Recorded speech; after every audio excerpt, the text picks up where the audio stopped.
and over again. I'm reminded in the book sometimes that we call devotional and the daily bread that I read some time ago entitled Hearing the Sermon Again. It talks about a story of a man who preached an impressive sermon and went down to the country, and he preached his first sermon, and as they were looking for a pastor, that first sermon was so fiery and so magnificent. It was a blessing to the church. They eventually called him to come to be the pastor. His next sermon he preached the same thing. Then the next Sunday came around, he preached the same thing. Next Sunday came around, he preached the same thing. And so the leaders thought that they would go and confront or get with the pastor and find out what was going on. The pastor said, nothing going on, I know what I'm doing. He said, when you start living out this sermon, then I'll go on to the next one. I'm learning that if I got to keep preaching the same sermon over and over and over and over until the people of God start living what we preaching, ain't no need of us going to the next chapter. So I want to talk to you about this call for peacemaking. Oh yeah, you can go to Ustream and you can call it back up. You can call it back up January the 5th, 2014. Pastor preached that one before. But I'm going to preach it again. It was confirmed this morning as I walked out in that cold, breezy weather and picked up the newspaper and walked back in the house, turned the heater on. Y'all know how Sister Grant is, so I had to turn the heater on because it was so breezy this morning as I picked up the newspaper. But I warmed up, especially when I got to the session where Pastor Gregory Stallworth was talking about finding peace in the new year. I said, oh Lord, I thank you.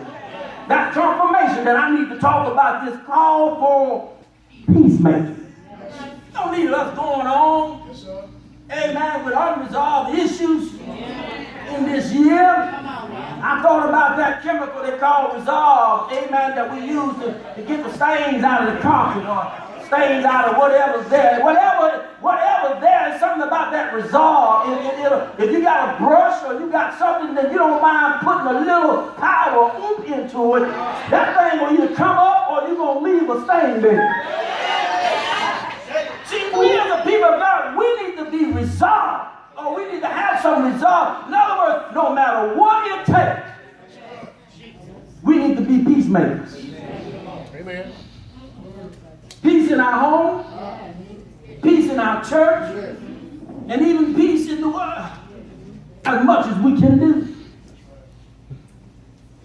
Douglas Noel, a lawyer and a conflict mediator. Some of us need some conflict mediators. Took off on the same statement that we talked about, a call for peacemaking.